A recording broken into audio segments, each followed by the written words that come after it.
To be quite frank with you, I don't want to see this sorry-ass defense on the field ever. 33 points per game in the first 2 weeks of the season, on average. I think it's unfair to Aidan Hutchinson playing one game to be the savior of this. I think the offense is the key to your defense. Gotta create pressure. You gotta create sacks. You gotta create turnovers. Mitchell Trubisky, who's a scrub. But do you know why he kills the Lions? They don't put pressure on him. They let him do whatever he wants to do. Mitchell Trubisky. That guy. You know, that's one of the biggest things, right, that we're looking at is that, and you pose the question, right? Who's more important to this team, Aidan Hutchinson or DeAndre Swift? And I think that for me, to answer that first, it's DeAndre Swift because of the fact as Aidan Hutchinson figures his way out, they got bigger issues on the defensive front. Nobody's really brought up to how did Philly, I'd be interested to ask Nick Sirianno and Philly how they schemed for Hutchinson, because obviously whatever they did worked. So they got tape on Hutchinson. It's more the defense is more of a whole than it is one individual making a big difference. I don't think he can have an Aaron Donald impact like Aaron Donald and the Rams. To me, it's DeAndre Swift. I think he proved exactly what Sam Flanagan was saying if we give him the ball. Now it's about availability. Obviously, we want him. I see it in the chat. Yes, out the tosses out in the flat or getting him running wide where we get smaller guys, the secondary guys, putting a body on him instead of 300-pound guys or the linebackers from running inside. But to me, I think that he's everything that he's been advertised. It's all about availability. All right, absolutely. See, dude, I don't even think it's close. It's Swift. It can have a bigger impact on this team. To be quite frank with you, I don't want to see this sorry-ass defense on the field ever. So, in other words, give the pill to Swift. Let them have 6 and 7 minute drives. Even if they don't score, I'm okay with that. Because that defense is not on the field. You can scheme to keep the ball, away from Hutchinson. You can't scheme to not allow Swift to carry the ball. So if your offensive line is straight, your wide receivers are blocking downfield, and Swift is healthy, he can have a much larger impact on a game than a guy that's playing defensive end on the left side. So even if Hutchinson is playing well, we just run it to the right, or we move the pocket to the right. So you can scheme against an outstanding defensive end more than you can someone who is a solid running back, because he's always going to get the ball when you want him to have the ball. Wrapped up our old YouTube chat poll, the more valuable Queen Latifah getting 66% of the vote over Queen Elizabeth. We want to get your thoughts on this as well. Who's more important for the Lions to be good? Let's bottom line it. DeAndre Swift, Aidan Hutchinson. Early return, Swift 72% of the vote, Aidan Hutchinson 28% of the vote. And for me, I'll go in a different direction for it with me. Because I think when you have a unit like the Lions defense that on average gives up 33 points per game under Aaron Glenn in the first 2 weeks of the season, it's damning. That's damning. You're behind because you're 0-2. You give up 33 points a game in this league, you're 0-2. That's just the reality. And so for me, yes, DeAndre Swift is a difference maker, no doubt. But giving up 33 points per game on defense is a bigger difference maker, if you know what I mean. That's where I go back to it with the Hutchinson thing, man. And I know that I got in hot water for having high expectations. I apologize for that, I guess.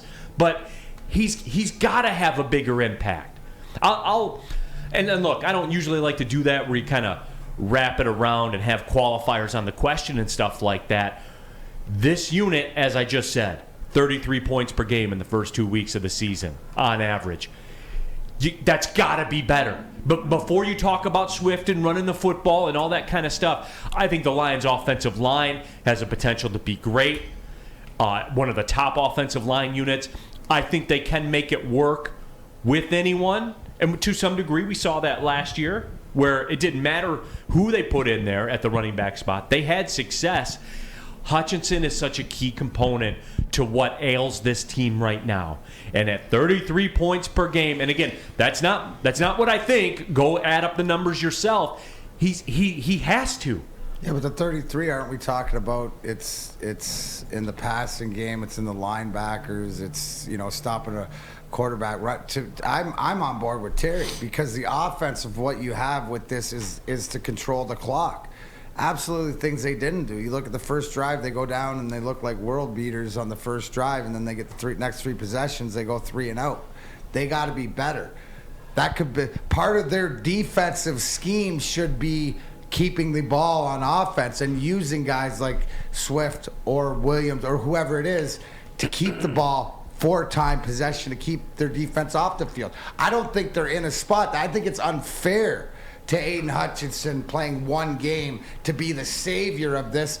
He's got to figure. No, and there's a long game to this team, because to Terry's point, he's going to be on the right. They're going to go left. He's one guy, so he needs the team around him. When he finds it there and can find where he can be impactful, a la the TJ Watts or the JJ Watts or the Bosa's or stuff like this, when he gets there, that's when I think it flips. But until then, I think the offense is the key to your defense, and that's by controlling the ball. So whether Terry brought up the best point, I don't care if they score, as long as they sustain some drives and run some clock and show me that what other teams do is they're moving it down the field, because that's your keeping your defense off the field right now is your best chance of keeping them under 33.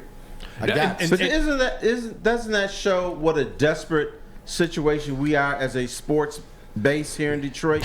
We're relying on rookies to save us. The Pistons, Cade Cunningham had to save us last year. The Tigers, Spencer Torkelson and Riley Green, they got to come through. Rookies. Now Aidan Hutchinson, rookie. Cider Raymond. Yeah, rookies. If you're going to rely on rookies to save you, you're in trouble. As a good friend of mine says, poignant. you hate your spot. You hate your spot. Right. You hate your spot. But it's one of these things that they got to fight out together. And that's the one thing when you're in Allen Park right now and it's all them, they know what this game means. And at the end of the day, Sunday, if the Lions win and they're 1-1, right, we're right where we wanted to be. Sam brought up the point yesterday about nobody that had this team winning 7 games or more had them being 0-2 coming out of the first 2 games of the year. So we'll see how they've adjusted, but they got to figure it out at Allen Park in the room, just like we saw Hard Knocks. Or what are they going to do? Because they have to be better at all aspects. Terry, that's such a great point. But in saying that, because I'm always the glass is not half full or half empty, it's always refillable. Look at the future. That's why even more to what the clock this season for all the teams and stuff. Except for the Tigers, but Lewis M, the YouTube chat thread. This is my statement. I like when you guys do this. You sum up stuff for me perfectly. Lewis M says it perfectly for me, and the reason I lean towards Hutchinson in this debate. We need turnovers and sacks, and pressure creates turnovers. Hutchinson, hands down. This is the league now, guys. This is the league. It's sacks are the new turnovers. Sacks are the drive killers. You gotta create pressure. You gotta create sacks. You gotta create turnovers. Pressure is what changes everything. Tom Brady is a mortal. He's a mere mortal when he's under pressure. Everybody is. That's just the nature of the beast. And you gotta have it today. Just like there are 2 absolutes you have to have. I think in today's day and age in football. And I'm gonna get roasted for this, but whatever. Number 1, you have to create pressure defensively for the other team's quarterback. And number 2, you have to have a quarterback that when everything breaks down can go do something. Make a play. That can make a play. With his arms or his legs. I don't care how you do it. And more so these days, it's the guys that make the plays with what? Their legs. I mean, and that's where we're at in football right now. Today's day and age, Terry, of NFL football. And this is, you've heard me say this before when we talk about basketball, where basketball has shifted where give me the 5 best athletes and we'll figure out the matchups, and give me a matchup that I have the advantage in and we'll ride that till somebody else reacts to it. Just give me the 5 best athletes. Terry, NFL football is the exact same way right now. Give me the best athletes on the edge. Give me the best athlete at the quarterback spot. It's an athletic contest, Terry. It is. But with that said, when you don't put pressure on the quarterback, do you know who's been the most dangerous guy against the Detroit Lions for the last 3-4 years? Mitchell Trubisky. Yes, exactly. Mitchell Trubisky, who's a scrub. But do you know why he kills the Lions? They don't put pressure on him. They let him do whatever he wants to do. They let him look with that stupid looking smirk on his face. I mean, Mitchell Trubisky, that guy. Mitchell Trubisky is a lion killer. Just got T. Foss to drop a TLC reference. He just did. said, He don't want no scrubs. Playing against the football team. I like it though. Hey guys, but you